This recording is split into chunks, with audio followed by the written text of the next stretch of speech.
হিরোইনচি, মদখোর, গাঁজাখোর, toxic, তোমাকে পাত্তা দেয় না, সেই সব ছেলেদের প্রেমে কেন মেয়েরা পড়ে? তোমার কি মনে হয়? এটার উত্তর যদি আমি জানতাম তাহলে খুব ভালো হতো। মানে আমার নিজের জীবনের জন্য প্রতারণাটা করতে ওদের গিল্ট ফিল হয় না, তখন ওরা খুব ভালো অ্যাক্টিং করতে পারে। ওরাই তোমাকে পাগল বানানোর জন্য বা তোমাকে নেয়ার জন্য, তোমাকে লাইফে এন্ট্রি নেয়ার জন্য অনেক বেশি ডেসপারেট থাকে। মানে যারা অনেক বেশি ভালোবাসে তারাও কিন্তু একটা সময় ছ্যাঁচড়া হয়ে যায়। এবং মেয়েদের একটা কমন সমস্যা কি জানো? আমার ভালোবাসা দিয়ে তাকে ঠিক করে ফেলবো। রাইট। পৃথিবীর মানে কাউকে কেউ কখনো শুধরাতে পারবে না সে যদি নিজে না চায়। দর্শক সবাইকে স্বাগত জানাচ্ছি আমাদের প্রথম পডকাস্ট। আমার সাথে আছে সালসাবিল মাহমুদ। তবে আমরা দুজন মিলে আসলে পরিকল্পনা করছিলাম, আমরা ফ্রেন্ড আর কি, তো পরিকল্পনা করছিলাম যে আমরা কি করলে আত্মকর্মসংস্থান গড়ে তুলতে পারি। তো প্রথমত আমরা ভাবলাম যে গরু পালবো নাকি পডকাস্ট করব, কোনটা করলে। তো আমাদের সেই চিন্তাধারা থেকে আজকে হচ্ছে প্রথম পডকাস্ট। সো আমরা পডকাস্ট করে দেখছি, যদি পডকাস্টের ভালো রেসপন্স পাই তাহলে আর গরুর ব্যবসা থেকে যাব না, কিন্তু পডকাস্ট যদি এটাই ফ্লপ খায় তাহলে আমরা গরুর ব্যবসা শুরু করব। সো সবাইকে ওয়েলকাম করছি আজকের পডকাস্টে। আমরা জানি না আমাদের টপিক কি, রাইট? তো আজকে আমাদের প্রথম পডকাস্ট এবং আমরা এখন পডকাস্টটা শুরু করে দিয়েছি, বাট আমরা টিল নাও জানি না যে আমাদের টপিক কোয়েশ্চেন কি কিছু নাই। আচ্ছা যাই হোক, তোমাকে অনেক সুন্দর লাগছে। Thank you very much. তোমাকে অনেক বিশ্রী লাগছে।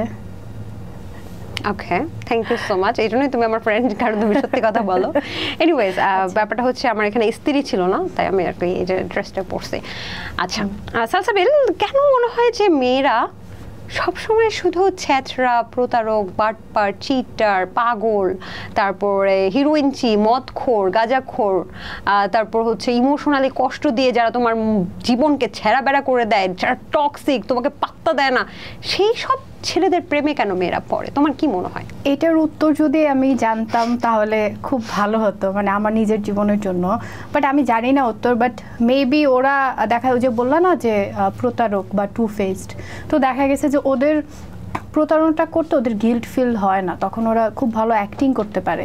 তার জন্যই মনে হয় মেয়েরা ওটার মধ্যে বেশি মানে ফেসে যায়, যে যখন অ্যাক্টিং করে ওর মধ্যে কোনো গিল্ট ফিল নাই বা ওর চোখে বোঝা যাচ্ছে না যে অ্যাক্টিং করছে। এটার জন্যই মেবি এই টাইপের ছেলেদের মেয়েরা বেশি পছন্দ করে। এবং আমার মনে হয় কি জানো, যারা প্রতারক তারা মানে খুব বেশি ছ্যাঁচড়া টাইপের হয়, বিকজ ওরাই তোমাকে পাগল বানানোর জন্য বা তোমাকে নেয়ার জন্য, তোমাকে লাইফে এন্ট্রি নেওয়ার জন্য অনেক বেশি ডেসপারেট থাকে। না, তোমার যারা প্রতারক তারাই যে খুব বেশি ছ্যাঁচড়া এমনটা কিন্তু না। মানে যারা অনেক বেশি ভালোবাসে তারাও কিন্তু একটা সময় ছ্যাঁচড়া হয়ে যায়। তুমি দেখো যে মেয়েরা যে অনেক বেশি ভালোবাসতেছে তখন ওই ছেলেটা চাইতেছে যে না, রিলেশনশিপটা না থাকুক। সেটা তো ডিফারেন্ট কেস। কিন্তু মেয়েরা, সুন্দরী মেয়েরাই কেন, সুন্দরী বা যে কোনো মেয়েরাই আমি দেখেছি যে ভালো ছেলে তাদের চোখে পড়ে না, ভালো ছেলেদের তোমার হচ্ছে সব প্রপোজাল রিজেক্ট করে দেয়, কিন্তু যে ওই খারাপ ছেলেটার মধ্যেই পড়ে। এবং মেয়েদের একটা কমন সমস্যা কি জানো সালসাবিল? আমার মনে হয় কি যে আমার ভালোবাসা দিয়ে তাকে ঠিক করে ফেলবো। রাইট। এটা তোমার কাছে কেমন লাগে? আসলে কি ভালোবাসা দিয়ে কাউকে ঠিক করা সম্ভব? ভালোবাসা দিয়ে কাউকে ঠিক করা সম্ভব তখন যখন তার ঠিক হওয়ার ইচ্ছা থাকে বা শুধরানোর ইচ্ছা থাকে। ও নিজের যদি শুধরানোর ইচ্ছাটা থাকে তাহলে সামনের একটা মানুষের চেষ্টা বা হেল্প অনেক বেশি কাজে লাগে। আর নিজের যদি শুধরানোর ইচ্ছা না থাকে তাহলে কোনো কিছুই কাজে লাগে না। তুমি কি কখনো কাউকে ভালোবাসা দিয়ে ঠিক করার চেষ্টা করেছিলে? সেটার ফলাফল কি ছিল? ঠিক করার চেষ্টা বলতে হ্যাঁ করেছিলাম, বাট ওটার ফলাফল বললাম না যে ও যদি নিজে না চায়, মানে ওকে কেউ কখনো কাউকে পৃথিবীর মানে কাউকে কেউ কখনো শুধরাতে পারবে না সে যদি নিজে না চায়। আচ্ছা, তবে আমার ক্ষেত্রে তোমার সাথে আমি একটু অমত করছি। আমার ক্ষেত্রে এই চিন্তাধারাটা একটু অন্যরকম। যেমন বলছিলে যে পার্সোনালিটি একটা ব্যাপার, যে ছোটবেলা থেকে তার জিনগত বৈশিষ্ট্যই যেটা, সেটা আমার মনে হয় না ভালোবাসা দিয়ে খুব বেশি চেঞ্জ করা সম্ভব। কারণ আমরাও তো একটা প্রাণী। ধরো গরু ঘাস খায়, গরুকে ভালোবাসা দিয়ে নিশ্চয়ই আমি মাংস খাওয়াতে পারবো না। সো আমার কাছে মনে হয় যার জিনগত বৈশিষ্ট্যটাই বা পার্সোনালিটি ডিসঅর্ডার, যার পার্সোনালিটিটাই খারাপ, তাকে কখনো ভালোবাসা দিয়ে চেঞ্জ করা সম্ভব না। আরেকটা বিষয় এখানে, যেমন হচ্ছে তুমি দেখবা যে আমরা অনেক সময় মেয়ে বা ছেলেরা যখন প্রচণ্ড ভালোবাসি তখন অনেকটা গার্ডিয়ান হয়ে যায়, যে তার সব কিছু খেয়াল রাখছি, সে খাচ্ছে কিনা, তার টাকা লাগছে কিনা টাকা দিই, তারপর হচ্ছে মানে তার এভরিথিং সে কিভাবে ভালো থাকতে পারে এই জিনিসগুলো আমরা দায়িত্ব নিয়ে ফেলি। এই দায়িত্ব নেওয়াতে না আমার একটা কথা আছে, আমি মানে অনেক এক্সপেরিয়েন্স না, তবে আমি আমার জীবন থেকে উপলব্ধি করছি, তুমি যখন একটা মানুষের দায়িত্ব নিয়ে নিবে, আমরা মানুষ না স্বভাবতই আমাদের জন্মগ্রহণ হয়েছে হচ্ছে আমাদের বাবা মার কাছ থেকে, তো বাবা মা হচ্ছে আমার দায়িত্ব নেয়। তো তোমার ওই লোকটার বা তুমি যাকে ভালোবাসো তার দায়িত্ব নেওয়ার জন্য কিন্তু তার বাবা মা আছে এবং তার দায়িত্ব বাবা মাই নিয়ে রাখছে, কিন্তু তুমি যখন গার্ডিয়ান হয়ে যাও তখন আমরা গার্ডিয়ানদের বিপক্ষে কথা বলি না সব সময়, যে এটা ভাল লাগে না ওটা ভাল লাগে না, বা আমরা কি আদৌ মা বাবার কথা সব শুনি না? সব তো অবশ্যই শুনি, সব শুনি না। তো সেক্ষেত্রে আমরা যখন গার্ডিয়ান হয়ে যাই তখন ওরা আমাদেরকে আসলে গার্ডিয়ান মানে মা বাবার স্থানে না দিলেও ওই রকম একটা সেম লেভেলের গার্ডিয়ান মনে করে, তখন তারা আমাদের বিপক্ষে যেতে চায় বা আমাদেরকে ছেড়ে চলে যেতে চায়, আমরা তখন তাদের কাছে টক্সিক হয়ে যাই, তারা অন্য কোনো মেয়েদের কাছে চলে যায়। এই বিষয়টা আমার কাছে মনে হয়েছে যে তারা একটু মানে ছেলে মানুষ খুব বেশি পছন্দ করে যে তার উপর কেউ ডিপেন্ডেন্ট হয়ে থাকুক, কিন্তু সে কারো উপর ডিপেন্ডেন্ট হয়ে থাকুক এটা কিন্তু আসলে ছেলেরা প্রথম দিকে বোঝালেও যে ঠিক আছে তোমার উপর ডিপেন্ডেন্ট থাকতে আমি খুব পছন্দ করি, কিন্তু আলটিমেটলি গার্ডিয়ানশিপ বা রুলিং এই বিষয়টা কিন্তু ছেলেরা পছন্দ করে না। তবে প্রথম দিকে গার্ডিয়ানশিপটা আসলে এটার পরিণতি সবসময় খারাপের দিকেই যায় বলে আমার মনে হয়। না, এটা সবসময় এরকম না, যে এরকম মানে আমরা প্রত্যেকটা মানুষ একরকম না, প্রত্যেকের ক্যারেক্টারিস্টিক একরকম না, প্রত্যেকে একরকম সিচুয়েশনে গ্রোন আপ না। তো এখানে বিষয়টা হচ্ছে এরকম যে অনেকে পছন্দ করে যে ডমিনেটেড হওয়াটা, যে আমাকে কেউ ডমিনেট করুক, আবার অনেকে মনে করে যে না আমি ডমিনেট করবো, আমাকে যাতে কেউ ডমিনেট না করতে পারে। তো বুঝতে হবে যে আমার সামনে পার্সনটা আসলে কি চায়, ও কি ডমিনেট হতে চায় নাকি ও চায় ডমিনেট করতে। প্লাস হচ্ছে হলো আমার বিষয়টাও বুঝতে হবে, বিকজ আমি হয়তো বা ডমিনেট হতে চাই বা ডমিনেট করতে চাই, তো এই দুইটা জিনিস হচ্ছে ম্যাচ করা লাগে, তাহলে হচ্ছে আলটিমেট মানে রিলেশনশিপটা সাকসেসফুল হয় বা কন্টিনিউ করা যায়। আচ্ছা সালসাবিল, তোমার এই ব্যাপারে কি মনে হয়? যে আমার মনে হয় যে প্রত্যেকটা ভালোবাসায় একটা সময় গিয়ে মেয়েরা খুব স্ট্রং হয়ে যায়, কিন্তু তার আগের ফেজটা মেয়েরা না শুধু ছেলেরাও, যার প্রচণ্ড ভালোবাসো তুমি কাউকে, প্রচণ্ড পরিমাণে ভালোবাসো, কিন্তু তুমি তার থেকে শুধু উপেক্ষাই পাচ্ছ, এবং মাঝে মাঝে ধরো সপ্তাহে 7 দিন 3 দিন তোমাকে একদম লাভ শাওয়ারিং দিচ্ছে, লাভ বোম্বিং যেটাকে বলে, যে প্রচুর ভালোবাসছে, আবার 3 দিন তোমাকে এতটা কষ্ট দিচ্ছে যে দোজক মনে হয় তোমার সন্নিকটে, এরকম। সো এই ধরনের প্রবলেম তুমি ফেস করেছো কিনা আমি জানি না। এই ধরনের প্রবলেমটা হচ্ছে একটা সাইকোলজিক্যাল একটা সিকনেস বলা যায়, বা একটা সাইকোলজিক্যাল একটা স্টেজ বলা যায়, এটাকে বলে হচ্ছে নার্সিসিস্টিক পার্সোনালিটি ডিসঅর্ডার। তো এটা অনেকের মধ্যে দেখা যায়। তো হয়তো বা এই যে টার্মসটা নার্সিসিস্টিক পার্সোনালিটি ডিসঅর্ডার, এই টার্মসটা হয়তো অনেকে জানে না, বাট এই জিনিসটা অনেকে ফেস করে, অনেক মেয়ে অথবা ছেলে। তখন দেখা যায় যে অ্যাকচুয়ালি মানে নার্সিসিজমটা কীরকম, যে তোমাকে একটা সময় পর্যন্ত এত বেশি লাভ দিবে যেটা কিনা একটা নর্মাল মানুষ দিতে পারবে না, মানে একদম লাভ বম্ব দিবে তোমাকে, হয়তো বা 2 দিন 3 দিন 7 দিন 1 মাস, অ্যান্ড তারপরে না কি হয় যে মানে তোমাকে এমনভাবে ফেলবে, ওরা তোমাকে ছাড়বে না, বাট তোমাকে এমন বিহেভিয়ারটা দিবে বা এমনভাবে ফেলে দিবে, তখন তুমি মানে তোমার ব্রেন কনফিউজ হয়ে যাবে যে ও তো আমাকে এত ভালোবাসতো, তাহলে এখন এরকম কেন করতেছে, তার মানে কি দোষটা আমার মধ্যে? এবং তার মনে একটা ব্যালেন্সিংয়ে থাকে, তাই না? যে হুট করে যে একটা না খারাপ ব্যবহার করছে তাও কিন্তু না, না না, মাঝে মাঝে ভালো ব্যবহার করছে, আদর করছে, ভালোবাসছে, আবার একটু পরে ভয়ঙ্কর পরিণতি হয়ে যাচ্ছে, এই ধরনের নাকি? হ্যাঁ হ্যাঁ। তো ওরা একটানা যে খারাপটা তোমাকে দিবে বা একটানা ভালোবাসা দিবে এমনটা না, এটা হচ্ছে হলো গিয়ে তোমার আমাদের রক্তে যে সুগার স্পাইকের মতন, যখন আমরা মিষ্টি খাচ্ছি সুগারটা হুট করে স্পাইক হচ্ছে, তারপর আস্তে আস্তে নিচে চলে যাচ্ছে। তো ওদের জিনিসটা কি যে মানে ভালোবাসাটা এত বেশি দিবে, অ্যান্ড তারপরে কি হবে যে হুট করে তোমাকে নিচে ফেলে দিল, তখন তোমরা যে এরকম কেন হচ্ছে, তোমার ব্রেইনটাকে ওরা কনফিউজ করে দেয়। তো এটা হচ্ছে একটা খুবই মেজর একটা পার্সোনালিটি ডিসঅর্ডার, যেটাকে বলা হচ্ছে নার্সিসিস্টিক পার্সোনালিটি ডিসঅর্ডার, অ্যান্ড এটা কখনো ঠিক হয় না। আর ওদের হ্যাপিনেসটা কোথায়? ওদের হ্যাপিনেসটা হচ্ছে হলো গিয়ে ভিকটিমকে দোটানার মধ্যে রাখা, ভিকটিমকে দোটানার মধ্যে রাখা, অথবা হচ্ছে হলো গিয়ে ভিকটিমের যে মেন্টাল যে হচ্ছে কন্ডিশনে সে যখন কষ্ট পায় বা মেন্টাল পেইন থেকে হচ্ছে হলো গিয়ে ওরা স্যাটিসফ্যাকশন নেয়, ওরা ওভাবে ভিকটিমটা চুজ করে এবং ভিকটিমকে হচ্ছে হলো গিয়ে অমনভাবে মেন্টাল পেইন দেয়, অ্যান্ড ওই পেইনটা থেকে ওরা হচ্ছে লোকে ওদের স্যাটিসফ্যাকশনটা নেয়। এবং এই ধরনের ভিকটিমরা আমার যতটুকু মনে হয় যে সবচেয়ে বেশি ট্যালেন্টেড ভিকটিমরাই হয়, মানে যাদেরকে ওরা টার্গেট করে তারাও কিন্তু ট্যালেন্টেড থাকে, বাট সব কিছু বুঝে, এবং এদেরকে এমনভাবে ভিকটিমাইজ করে যে পরবর্তীতে মনে হয় সে আসলে মনে করে যে আমি আসলে কোথায় মধ্যে পড়লাম, সে কি আমাকে ছাড়বে না ধরবে, সে কি আদৌ আমাকে ভালোবাসে নাকি ভালোবাসে না, এরকম একটা দোটানার মধ্যে পড়ে যায়। না, এমন একটা দোটানার মধ্যে পড়ে যে এটা তো ইম্পসিবল যে ও আমাকে ভালোবাসে না, ও আমাকে 100% ভালোবাসে। কারণ নার্সিসিস্টিক পার্সোনালিটি ডিসঅর্ডারে যে মানুষগুলো হয় ওরা এতটা পরিমাণে ভালোবাসা দিতে পারে যেটা একটা সাধারণ মানুষের পক্ষে দেওয়া কি চিন্তা করাও সম্ভব না, এতটা পরিমাণে ওরা ভালোবাসা দিতে পারে। আর ওই জায়গা থেকে যখন হচ্ছে লোকে তোমার ওই ভালোবাসাটা কমে যায় অথবা সুগার স্পাইকটা নিচে চলে আসে, তখন না মানে বিপরীতে যে আছে তার হিউম্যান ব্রেনটা কনফিউজ হয়ে যায় যে আচ্ছা ও আমাকে এত ভালোবাসতো, ইভেন ওরা খুব ওপেনলি লাভ করে, তখন আশপাশ থেকে কথাগুলো আসে তো ওকে অনেক ভালোবাসে, এই ছেলেটা তো এই মেয়েটাকে অনেক ভালোবাসে, ওই মেয়েটা তো ওই ছেলেটাকে অনেক ভালোবাসে, তখন ইভেন আচ্ছা ও আমাকে ভালোবাসে আর এটা সর্বজন স্বীকৃত, এটা সবাইও জানে, সবাইও বলতেছে, ওপেন লাভ থাকে তাদের। হ্যাঁ, ওপেন লাভ থাকে। এখন কেন এমন করছে, তার মানে কি মেবি আমার দোষ। এবং এরা কিন্তু ব্লেমও করে প্রচুর, তাই না? মনে করে কি যে মানে যে ভিকটিম তাকে উল্টা বুঝায় যে তুমি ভিকটিম না, আমি ভিকটিম, তোমার জন্য আমার লাইফের অনেক ক্ষতি হচ্ছে, তোমার মাথায় সমস্যা আছে, you should go for doctor, এরকম কিন্তু ভিকটিমকে উল্টা বুঝায়, আমার যতটুকু আমি জানি এই সম্পর্কে।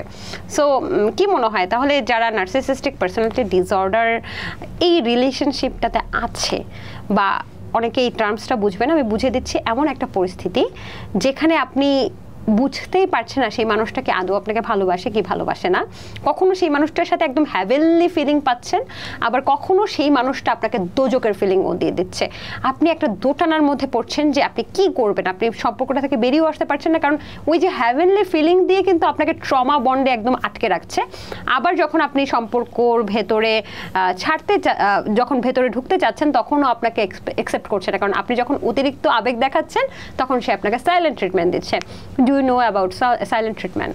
হ্যাঁ, সাইলেন্ট ট্রিটমেন্টটা হচ্ছে হলো যখন তুমি বুঝতে পারছো না আসলে তোমার দোষটা কি, বা এটা নিয়ে কথাও বলা হচ্ছে না, তোমার পার্টনার যে ও কিছু বলতেছেও না যে তোমার অ্যাকচুয়ালি কোনো দোষ আছে কিনা, ওটাও বলতেছে না যে তোমার কোনো দোষ নাই, ও যে সাইলেন্টলি এমনভাবে আছে যে তুমি কনফিউজড হয়ে যাচ্ছ যে আসলে কি আমি এমন কি করলাম, বা আসলে আমার দোষটা কোথায়। তখন একটা খুব ডিপ একটা পেইন ফিল হয় যে যখন একটা কিছু মানে খুঁজে পাচ্ছি না, একটা কিছুর অ্যান্সার পাচ্ছি না, এই জিনিসটা।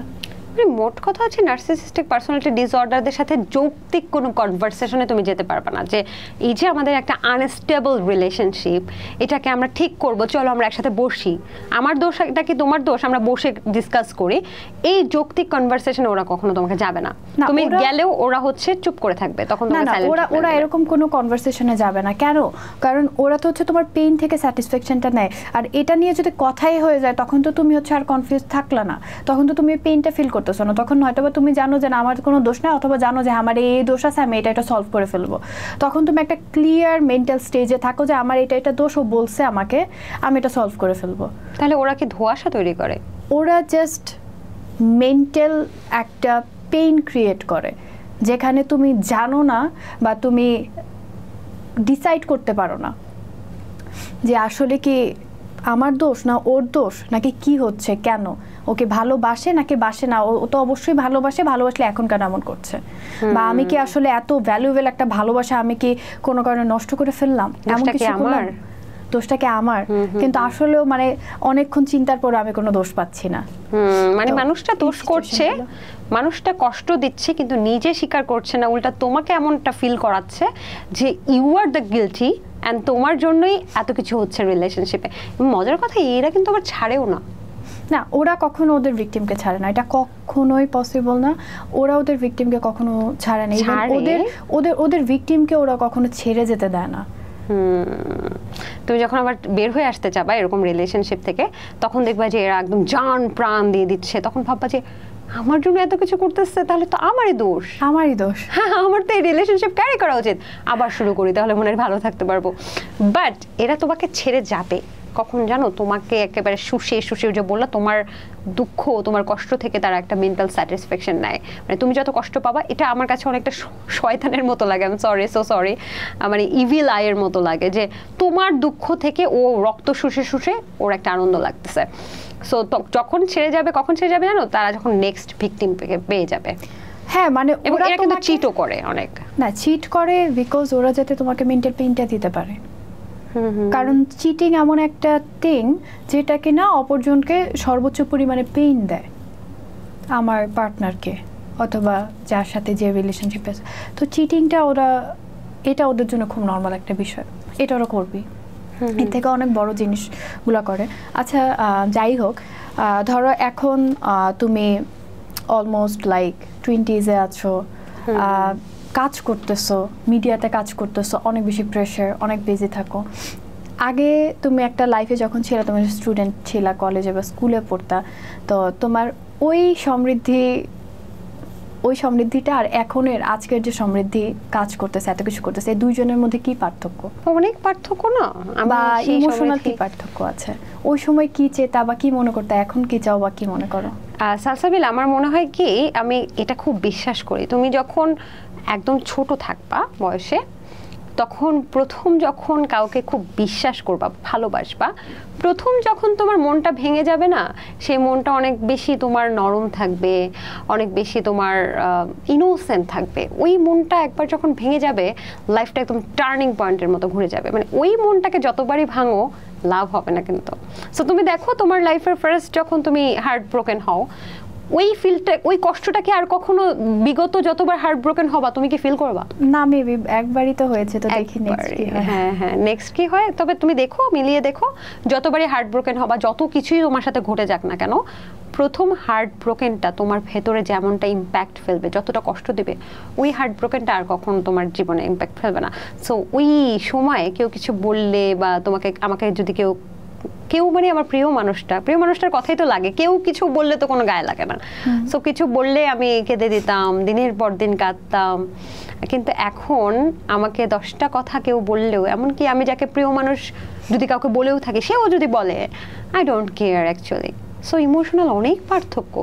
এখন মনে হয় আমরা এই স্টেজে এসে আমরা অনেক বেশি প্র্যাকটিক্যাল চিন্তা করি, আর আগে মনে আমরা অনেক বেশি ইমোশনাল চিন্তা করতাম, ইমোশন দিয়ে চিন্তা করতাম, ইমোশন দিয়ে ডিসিশন নিতাম।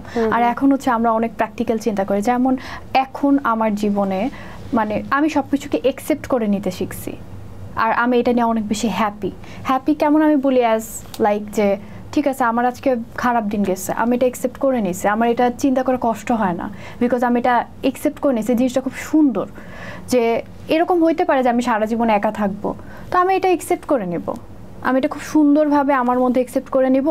ঠিক আছে, হয়তো বা আমার কোনো সারোগেন্ট মাদার লাগতে পারে, বা আমার কোনো পার্টনার না থাকলে হয়তো বা আমি সারোগেসি অথবা অন্য কোনো কিছুতে যাইতে পারি, তো আমি ওটাও একসেপ্ট করে নেব।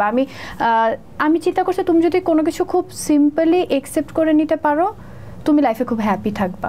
যে আমি আজকে একা আছি, বা আমি হয়তো বা সামনে সারা জীবন একা থাকবো, হ্যাঁ তো কি হয়েছে, সবার লাইফ সবার সিচুয়েশন একরকম না। আমার কাছে যেটা আছে হয়তো বা ওইটা আরেকটা মানুষের কাছে নাই, আর আরেকটা মানুষের কাছে যেটা আছে সেটা আমার কাছে নাই, আর আমি এটা একসেপ্ট করে নিতেছি, আর এটা নিয়ে আমি সুন্দর মতনে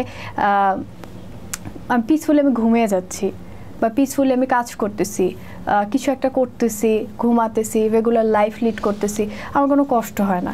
কিন্তু যখনই হচ্ছে আমি জিনিসগুলো অ্যাকসেপ্ট করতে পারবো না, যে ওর কাছে কেন এত টাকা আছে আমার কাছে নাই, তখনই প্রবলেমটা শুরু হয়। বা ওর কাছে দেখো না, ওর কাছে কত ভালোবাসার মানুষ আছে, আমার নাই, এটা চিন্তা করলেই না এই পেইনটা হবে, এই কষ্টটা হবে।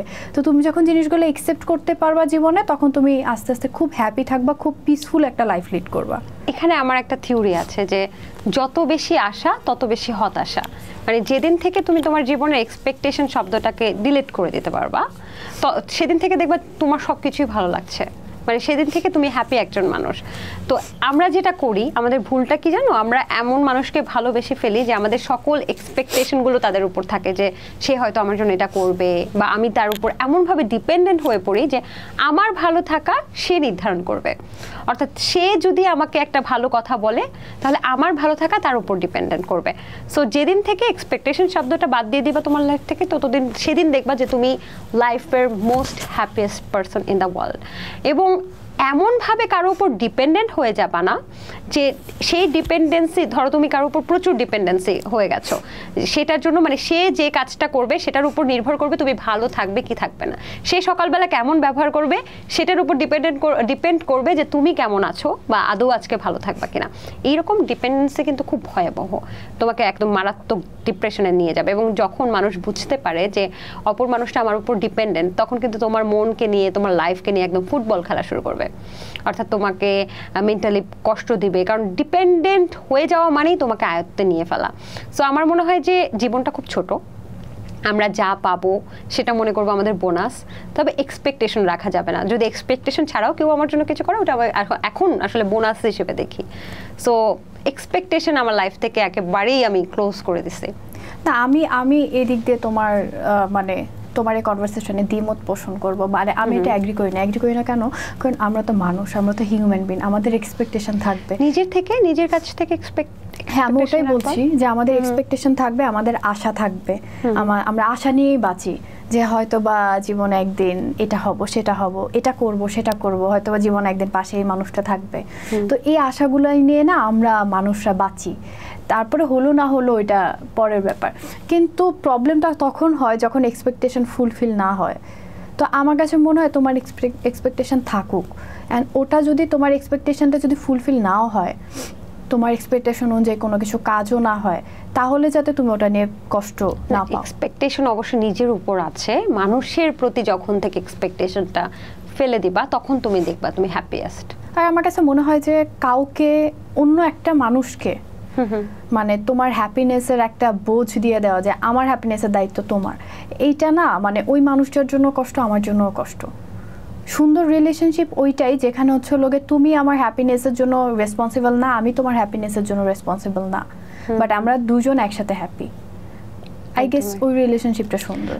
হ্যাঁ, এবং তুমি যখন একটা মানুষের উপর অনেক বেশি ডিপেন্ডেন্ট হয়ে যাবা বা এক্সপেকটেশন রাখবা, তখন কিন্তু মানুষটা তোমাকে ইগনোর করা শুরু করবে। এটা কি বিশ্বাস করো? হয়, এরকম হয়। এবং প্রচুর পরিমাণে তখন তোমার খুব কথা বলতে ইচ্ছে করছে, খুব দেখা করতে ইচ্ছা করছে, পাগলের মতো টেক্সট করে যাচ্ছ, মেসেজ দিয়ে যাচ্ছ, ফোন কল দিয়ে যাচ্ছ, কিন্তু মানুষটা তোমাকে যখন বুঝবে যে তুমি highly dependent on him or her, তখন তোমাকে ভয়ঙ্কর রূপে ইগনোর করা শুরু করবে। এই ইগনোরটা কিন্তু তুমি মানতে পারবে না, এবং তুমি এমন ছ্যাঁচড়া টাইপের হয়ে যাবা তখন কিন্তু প্রচুর পরিমাণে এই সম্পর্কে এরকম ধরনের প্রবলেমস অনেক মানুষ আমি জানি পড়ে আছে, যে প্রচুর এক সময় হয়তো ছেলেটাই বা মেয়েটাই তোমাকে রিলেশনশিপে আসার জন্য জোর করেছে বা তার এফোর্ট দেখাইছে, তারপর তুমি যখন রিলেশনশিপে প্রথমে না করেছো, কিন্তু যখন রিলেশনশিপটা পড়ে গেলা, তাকে ভালোবেসে ফেললা, তখন তার এফোর্টটা আস্তে করে চলে গেল। হ্যাঁ, চলে যাওয়ার পর কি হলো, তুমি তো তার উপর ডেসপারেট হয়ে গেল। এখন তুমি তাকে ফোন দিচ্ছ, কল দিচ্ছ, আমাকে একটু সময় দাও, আমাকে একটু নিয়ে ঘুরতে যাও। এই এক্সপেকটেশন গুলো সে রাখতেছে না, কারণ বুঝতেছে যে তোমাকে প্রথম ভালো লাগছে, তুমি এখন তার উপর ফল করছো, এখন তো তুমি লাথি দিলেও থাকবা, থাপ্পড় দিলেও থাকবা, আমি যা করলে যা, তুমি তো থেকেই যাবা। তো এইটা না একটা খুব বড় ভুল। কার জন্য ভুল জানো? যে ছ্যাঁচড়া হয়ে যায় তার জন্যও ভুল, এবং যে অপর সাইডের সেও ভুল। কারণ অপর সাইডের লোকটা বা মানুষটা এমনভাবে ট্রিট করতেছে, এমনভাবে মনে করতেছে যে ও যাই করুক না কেন তার এই ভিকটিম মনে থাকবেই।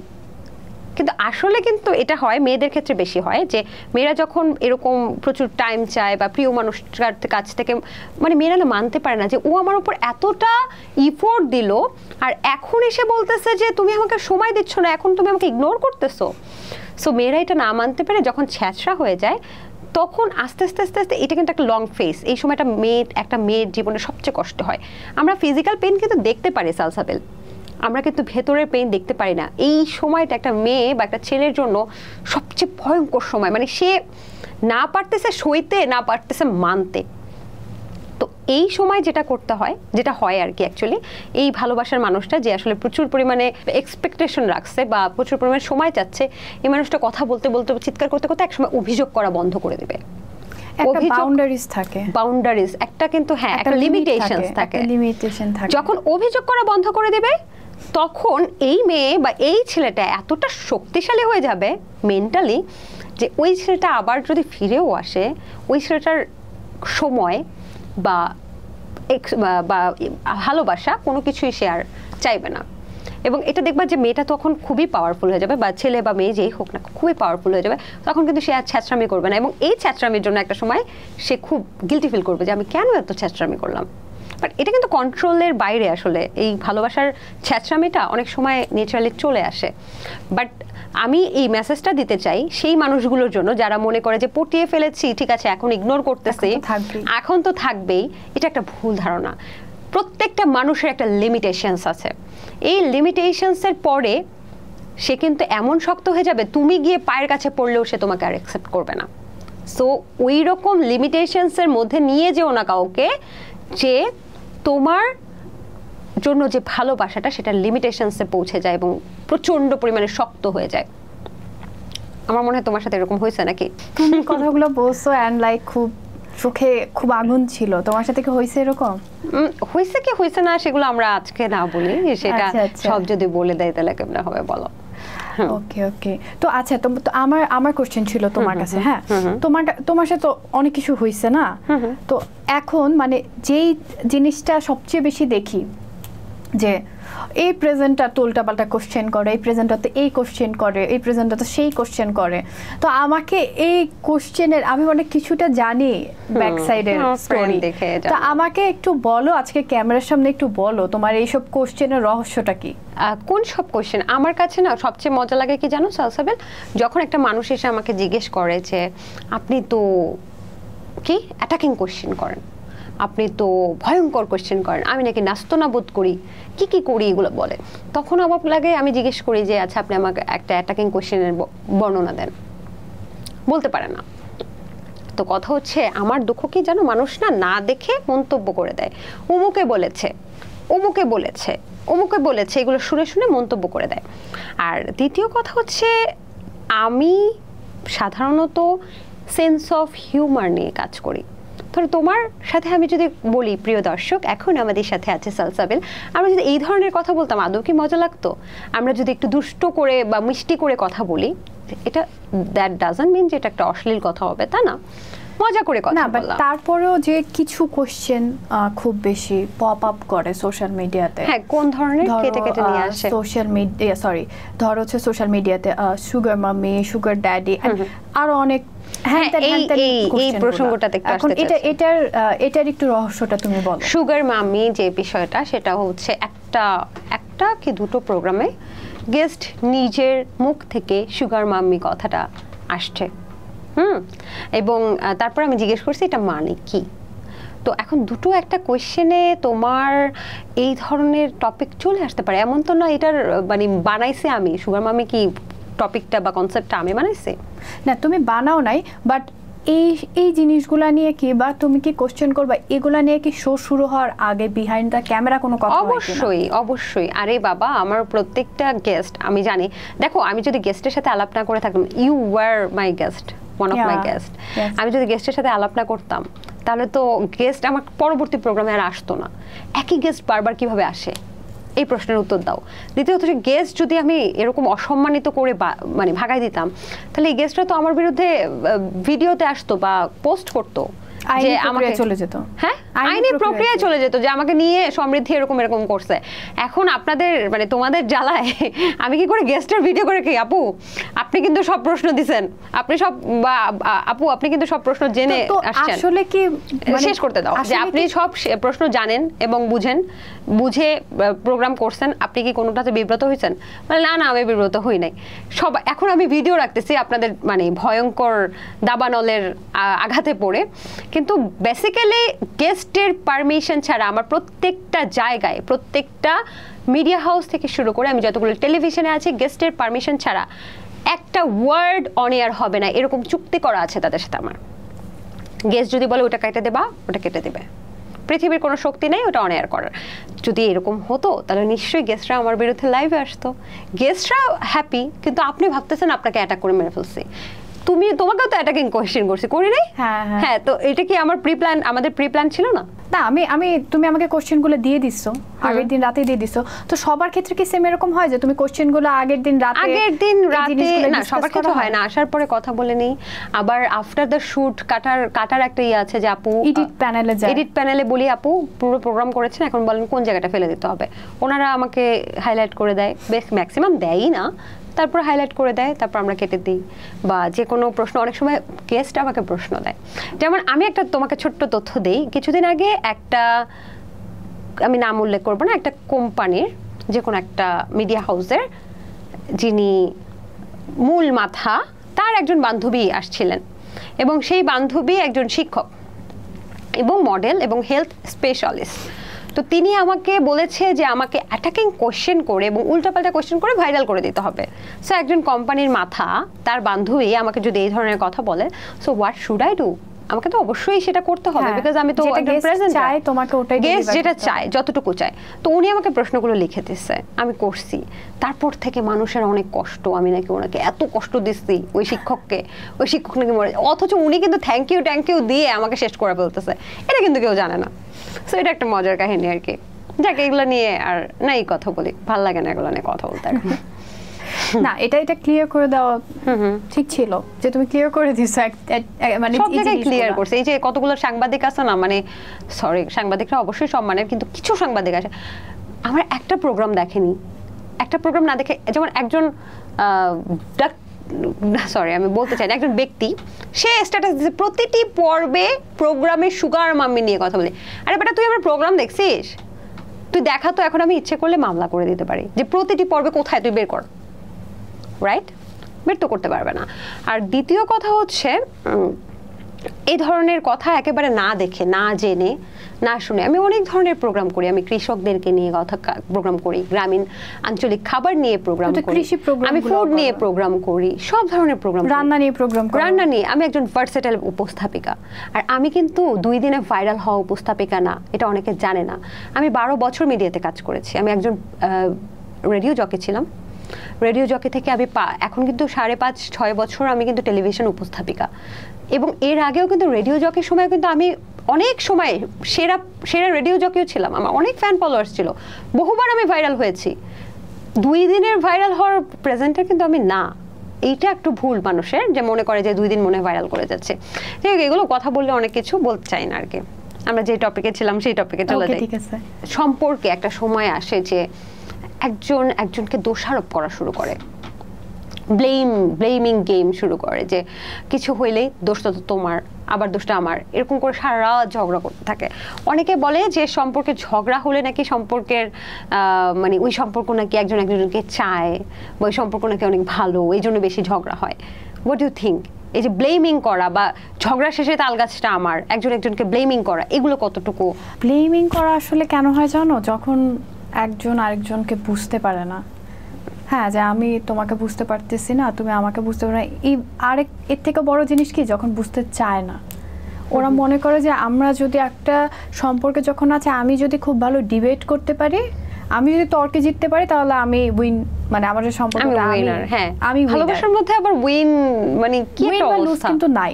কিন্তু জিনিসটা কি, যখন একটা মানুষ কথা বলছে, তখন যদি আমরা তর্ক না করি, আমরা যদি শুনি, যদিও ভুল কথা বলে বা রাইট কথা বলে বা যাই বলে, আমরা যদি কথাগুলো শুনি আর যখন বুঝতে চেষ্টা করি বা অ্যাটলিস্ট জিজ্ঞেস করি কেন বলছো কথাগুলো, ওই সময় দেখা যায় কি দুইজনের মধ্যে একটা আন্ডারস্ট্যান্ডিং ক্রিয়েট হয়। কিন্তু আমরা কি করি, আমরা হচ্ছে তর্ক করি, তুমি এটা বলতেছো, আমার আরেকটা কথা বলে আমার উইন করতে হবে, ঠিক আছে, তুমি আমার কল কেন ধরো নাই, হ্যাঁ আমার বলা লাগবে যে কেন ধরি নাই জানো, এই যে আমি ব্যস্ত ছিলাম, আমি হ্যান, আমি তেন, এগুলো বলা লাগবে। আমরা যদি অ্যাটলিস্ট ওইটা না বলে ওর কথাটা শুনি যে আচ্ছা ঠিক আছে বলো তোমার কি প্রবলেম হয়েছে বা কেন, তখনও কিন্তু বলতে পারে যে না তুমি ধরো নাই কল, অথবা এটা হয় না সেটা হয় না, আমি একটু রাগ করছি আমার, তখন কিন্তু ওই সামনে অপর পাশে মানুষটারও না রাগটা কমে যায় যখন কথাগুলো বলতে পারে ওর মনের কথাগুলো, যদি তর্কে না যাওয়া হয়।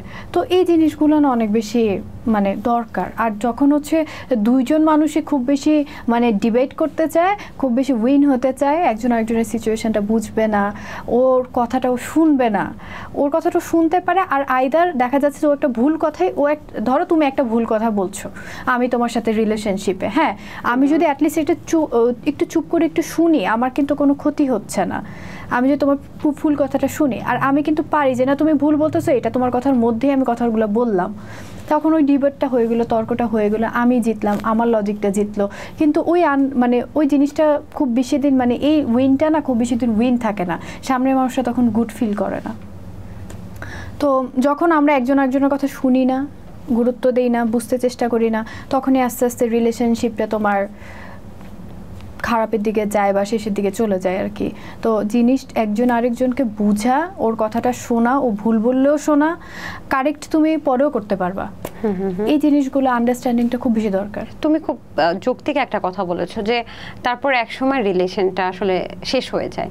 এই যে অনেকে বলে না, অনেকে যুক্তি দেয় বা নিজেদেরকে সান্ত্বনা দেয় যে আমাদের রিলেশনশিপে বেশি ঝগড়া, তার মানে আমাদের মধ্যে ভালোবাসা বেশি, যে সম্পর্কে ভালোবাসা বেশি সে সম্পর্কে ঝগড়াও বেশি। এটার সাথে কিন্তু আমিও একমত না। এটা নেসেসারি না যে বেশি ভালোবাসা থাকলে যে বেশি ঝগড়া হবে, এটা নেসেসারি না। বাট হ্যাঁ, ভালোবাসা বেশি থাকলে একটু ঝগড়া বেশি হতে পারে, বাট কমও হতে পারে। এটা কোনো ইউনিভার্সাল লজিক না। আমার মতে কি সালসাবিল মনে হয় যে একটা সম্পর্ক যখন একদম শেষের দিকে চলে আসে তখন না এই ঝগড়া বা তর্ক বা যে তার ব্যাপারটা আমি উইন নাকি তুমি উইন, এটা বেশি চলে আসে। কারণ এর মাধ্যমে কিন্তু সম্পর্কটা শেষের দিকেই যায় আসলে আলটিমেটলি। বলো না, শেষের দিকে চলে আসলে এই ব্যাপারটা আসে না, এই ব্যাপারটা চলে আসলে সম্পর্কটা শেষ হয়ে যায়। সম্পর্কটা শেষ হয়, হ্যাঁ হ্যাঁ, আমারও তাই মনে হয় যে এই যে জেতাজেতি বা তালগাছটা আমার, এটা নিয়ে খুব সম্পর্কে খুব বাজে একটা ইম্প্যাক্ট পড়ে। যদিও আমরা মানে কোনো সম্পর্কের প্রফেশনালস না, আমরা আসলে আমাদের নিজেদের ছোট্ট জীবনের অভিজ্ঞতা থেকেই মনে হয় আমরা কথাগুলো বলতেছি। আর জানো কি, মানে ধরো আমার এখন এজ খুব বেশি না, বাট আমার মনে হয় যে আমার মেন্টাল এজ খুব বেশি হয়ে গেছে, কারণ অনেক কিছু আমি দেখে আসছি, অনেক খারাপ সিচুয়েশন আমি গো থ্রু করে আসছি। একবার তোমাকে আমি বলছিলাম ইন্টারভিউতে যে আমার জীবনে এরকম সিচুয়েশন ছিল যেখানে হচ্ছিল আমি রাত্রে ঘুমানোর আগে আল্লাহর কাছে তওবা করে ঘুমাতাম যে আল্লাহ, আমি যদি কালকে সকালে সূর্যটা না দেখি তাহলে আমার গুনাহগুলো আমার মাফ করে দিও। তো এখন না মনে হয় যে এখন স্টেজে আইসা যে কারোর সাথে অ্যার্গুমেন্টে যাওয়াটা না সময় নষ্ট। কেউ যদি বলে যে সূর্য দক্ষিণ দিকে ওঠে, আমি ওইটাই বলি হ্যাঁ তুমি ঠিক বলছো, হইতে পারে, আমি যে সেটা বললে আমি ইগনোর করে দিই। এখন না অ্যার্গুমেন্টে যাওয়াটাই আমার কাছে মনে হয় যে আমি টাইম নষ্ট কেন করব, টাইম নষ্ট, মুখের ওয়ার্ড নষ্ট, কথা নষ্ট কেন করব। তো আমি যে কোনো কিছুতে আমি জাস্ট পিস খুঁজি যে ঠিক আছে তুমি এটা বলছো, তুমি এটা নিয়ে হ্যাপি, তো ঠিক আছে তুমি এটা নিয়ে হ্যাপি, আমি পিসফুল, আমি আমার এনভায়রনমেন্টে পিসফুল, তো আমি তর্কেই যাই না, আর্গুমেন্টে আমি অ্যাভয়েড করি। আচ্ছা সালসাবিল, জীবনে তো আমরা সবাই কম বেশি ভুল করেছি না, ভালোবাসার মানুষকে নিয়েই আমাদের অনেক ধরনের ভুল আছে। তো তোমার একটা স্টেজের কথা বললা যে তুমি সেই সময়টা পরবর্তী সকালে তুমি সূর্য দেখবা কিনা সেটাও তোমার মনে করতে যে সূর্যটা নাও দেখতে পারি, আল্লাহ তুমি আমাকে মাফ করে দিও, এরকম কথা বলে উঠেছো। তার মানে তোমার এমন একটা টক্সিক একটা ব্যাপারে ছিলা যেখানে তোমার বাঁচার সম্ভাবনাও খুব ক্ষীণ ছিল। তোমার কি মনে হয় যে সেই সময়টা তুমি টক্সিসিটির মধ্যে থেকে যেভাবে সম্পর্ক বা প্রিয় মানুষটাকে আগলে রাখতে চেয়েছিলে সেটা কি উচিত ছিল নাকি আরো অনেক আগে বেরিয়ে আসা উচিত ছিল? What do you think? শুধু টক্সিসিটি না, শুধু টক্সিসিটিতে মানুষ মারা যায় না, অনেক ফিজিক্যাল অ্যাবিউজও ছিল। তার জন্যই এরকম ভাবতাম যে যদি কালকে সকালে সূর্যটা না দেখি, কারণ টক্সিসিটি অথবা মেন্টাল পেইন নিয়ে মানুষ মারা যায় ধীরে ধীরে, এরকম না যে কালকে সকালে যদি মারা যায়। ফিজিক্যাল অ্যাবিউজটা ছিল, তার জন্যই ভাবতাম যে যদি কালকে সকালে মৃত্যু হয়, এটার জন্য ভাবতাম। আর যে জিনিসটা হচ্ছিল তোমার আগে বের হয়ে আসা উচিত ছিল। এখনো তো অনেকে হয়তো অনেক সংসারে ফিজিক্যাল অ্যাবিউজের শিকার হচ্ছে, টক্সিসিটির মধ্যে, ভয়ঙ্কর টক্সিসিটির মধ্যে আছে। টক্সিসিটি দেখো সালসাবিল, আমার কাছে মনে হয় টক্সিসিটি আরো ভয়ঙ্কর। মারা গেলে তো ভাই কষ্ট শেষ, কিন্তু তোমাকে একজন হিট করতেছে, তুমি আঘাতটা দেখতে পাচ্ছ, কিন্তু ভিতরে যে ক্ষয় হয়ে যাচ্ছে এই আঘাতটাও দেখা যাচ্ছে না, কিন্তু তোমার ভেতরটা ছিঁড়ে বেড়ে যাচ্ছে। তো এই টক্সিসিটির মধ্যে যারা আছে তারা তো ভাবছে যে আদৌ কি বের হলে লাভ হবে নাকি আর একটু থেকে যাবো, আর একটু চেষ্টা করব, চেষ্টা করলে কি টক্সিসিটি আদৌ রিমুভ হয়? না, এটা হচ্ছে সবচেয়ে বড় ভুল ধারণা যে যদি আমি চেষ্টা করি তাহলে ঠিক হয়ে যাবে। যখন যেই মুহূর্তটা থেকে তোমার রিলেশনশিপ হচ্ছে ফিজিক্যাল অ্যাবিউজের দিকে চলে যায়, তখনই তোমার বুঝতে হবে এটা এন্ড করা উচিত। কারণ আর ফিজিক্যাল না মেন্টাল অ্যাবিউজ? না ফিজিক্যাল অ্যাবিউজ। তাহলে মেন্টাল অ্যাবিউজ আমি সহ্য করে যাব দিনের পর দিন? না মেন্টাল অ্যাবিউজটা তোমার একটু বুঝতে দেরি হবে যে মেন্টাল অ্যাবিউজ কোনটা।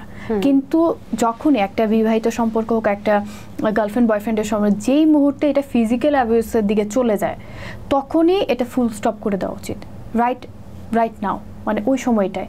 এটা আর কখনো তোমার ফিক্স হবে না। এটা কেন? ওই মানুষটা যে কিনা ফিজিক্যালি অ্যাবিউসিভ, সে কখনোই কারোর সাথে হচ্ছে ঠিক হবে না। আর তুমি যেটা বলছো মেন্টাল অ্যাবিউসের কথাটা বা মেন্টাল পেইনের কথাটা, যে মানুষটা হচ্ছে লোকে এত দূর চলে গেছে যেখানে হচ্ছে ও তোমাকে ফিজিক্যাল অ্যাবিউস করতেছে, সে 100% তোমাকে এর অনেক আগে থেকে মেন্টাল অ্যাবিউস করে আসবে, তুমি বুঝো আর না বুঝো।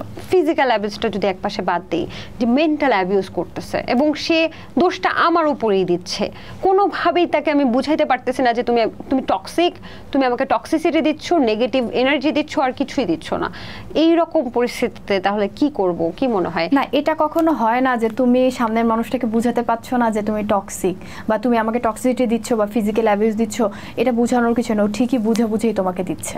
কিন্তু ও খুব সুন্দরভাবে বোঝার ভান করে না। ও একটা মানুষকে খুব ইজিলি নিজের ভুলটা স্বীকার করে, তুমি করবা বা আমি করব না। ও যখন তোমাকে টক্সিসিটি দিচ্ছে মেন্টালি, তারপর হচ্ছে ফিজিক্যালি অ্যাবিউজ করছে, ও সবকিছু বুঝেই তোমাকে করছে।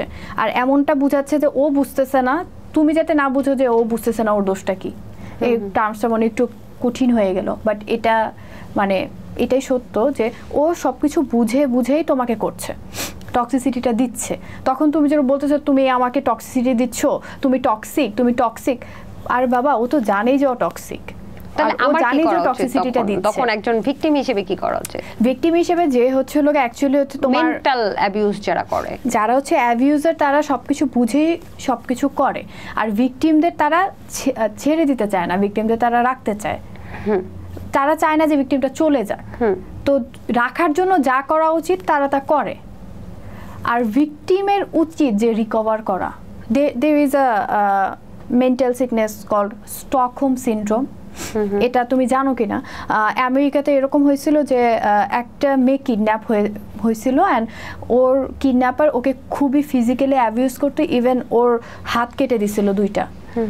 অ্যান্ড ও যখন ওখান থেকে রেস্কিউ হয়েছিল ওই কিডন্যাপারের কাছ থেকে, তখন ওই ভিকটিমটা বলতেছিল যে না, ও আমাকে খুব ভালোবাসে, আমি ওর কাছে যাবো, ওর মেয়ে ওর কাছে যাবো, যেখানে ওর 2টা হাত নাই, ওর 2টা হাত কেটে দিছে কিডন্যাপার। তো এটাকে বলা হচ্ছে স্টকহোম সিনড্রোম। তো সবার একদম ওই স্টকহোম সিনড্রোমটা হয়ে যায় আমি তা বলতেছি না, কিন্তু ওখানে কিছু সাইন আসে। তোমাকে কেউ মেন্টাল অ্যাবিউজ দীর্ঘদিন ধরে করছে এবং ফিজিক্যাল অ্যাবিউজ করছে, এবং তুমি একটা সময় এই দীর্ঘদিনের মেন্টাল অ্যাবিউজমেন্টের জন্য একটা সময় তুমি ভাবতে থাকো যে এটা পাওয়ার যোগ্য আমি, হ্যাঁ, তখন আমাদের আমাকে আরো মেন্টাল অ্যাবিউজ করা উচিত। ব্রেনটা আমার হয়ে যায় যে ব্রেনটা এরকম হয়ে যায়, তখন যদি কেউ তোমাকে ওখান থেকে বের করেও নিয়ে আসে না, তখন তোমার মনে হবে যে না, আমাকে কেন কেউ টক্সিসিটি দিচ্ছে না, কেন কেউ আমার মেন্টালি অথবা ফিজিক্যালি অ্যাবিউজ করছে না, আমার ওর কাছে চলে যাওয়া উচিত, আমার মাস্টার, এরকম মনে হয়। এটা অনেকে রিলেট করতে পারবে না, বাট যারা রিলেট করতে পারবে তারা ঠিকই বুঝবে। এটাকে বলা হচ্ছে তোমার স্টকহোম সিনড্রোম। বাট একদম যে খুব গভীরভাবে অসুখটা সবার হয়ে যায় তা কিন্তু না, বাট এটা কিছু সাইন চলে আসে ভিকটিমের মধ্যে, যে কোথায় আমাকে কেন আমাকে পেইন দেওয়া হচ্ছে না, আমি তো এটা ডিজার্ভ করি মনে হয়। এই কারণে কি এই ধরনের টক্সিক রিলেশনশিপ থেকে বের হওয়ার পরে আবারও ফিরে যায় ভিকটিম বারবার, এবং বের হতে পারে না, বারবার ফিরে যায়। এই সময়টা কি আমরা যারা ভিকটিম আছে তারা মনে হয় অনেক তাড়াহুড়া করে, তাই না? যে আমার এখনই বের হইতে হবে, এরকম করে বের হয়, আবার যে ফিরে যায়। তাড়াহুড়া না, অ্যাকচুয়ালি ওর সিদ্ধান্তহীনতায় ভোগে যে আমার কি করা উচিত। আর যখন তাদেরকে কেউ ওই সিচুয়েশন থেকে বের করে আনে, তখন ওরা একদিনের জন্য ভালো ফিল করলে পরে মনে হচ্ছে থেকে কোথায়, মানে আমি তো মনে হয় ওটা ডিজার্ভ করি, মানে নিজের অজান্তেই তাদের ব্রেন এরকম ফিল করায় যে আমি মনে হয় ওটা ডিজার্ভ করি, কোথায়। তখন আবার ওদের যখন ওকে লজিক্যাল ব্রেন চিন্তা করে, তখন ওর মনে করে যে থাক না, ঠিক করে ফেলি না, চাইলে তো ভেঙে ফেলতে পারি, ঠিক করি, ও তো ঠিক হয়ে যাবে, মানুষের কত প্রবলেম থাকে। এরকমও মনে হয় যে আমাদের আগের আমলে আমাদের বাবা মা ওরা ঝগড়া করতো, মিলে গেছে, একসাথে আছে, কত সুন্দর। হ্যাঁ, লজিক দিয়ে নিজেকে নিজে বুঝায়, যেগুলো আসলে অ্যাকচুয়ালি লজিক্যাল না। তো এই সব ক্ষেত্রে ভিকটিম মানে যদিও তুমি একজন সাইকিয়াট্রিস্ট না, সাইকোলজিস্টও না, তারপরে ভিকটিমের আসলে তোমার সাইকোলজিস্ট হওয়ার থেকে বেশি ইম্পর্টেন্ট তুমি ওই সিচুয়েশনটা গো থ্রু করছো কিনা, রাইট? একটা সাইকোলজিস্ট ওই জিনিসটা বুঝবে না যেটা তুমি এক্সপেরিয়েন্স করে আসছো। আচ্ছা, যদি তুমি এক্সপেরিয়েন্স করে থাকো তাহলে ওই সময়টা আসলে একজন ভিকটিম তাহলে কিভাবে রিকভার করতে পারে যখন সে বুঝতে পারছে মানুষটা আমার জন্য টক্সিক বা মানুষটা আমার জন্য ভালো না বা এই সম্পর্ক লং লাস্টিং হবে না, কিন্তু তারপরে বের হয়ে আসতে পারছে না, যতবার ও রাগ করে বের হয়ে আসতেছে ততবার আবার ব্যাক করতেছে নিজে নিজেই। তো এই সময়টা কি করবে, মানে ছেড়ে আসতে পারে না, তখন কি করবে?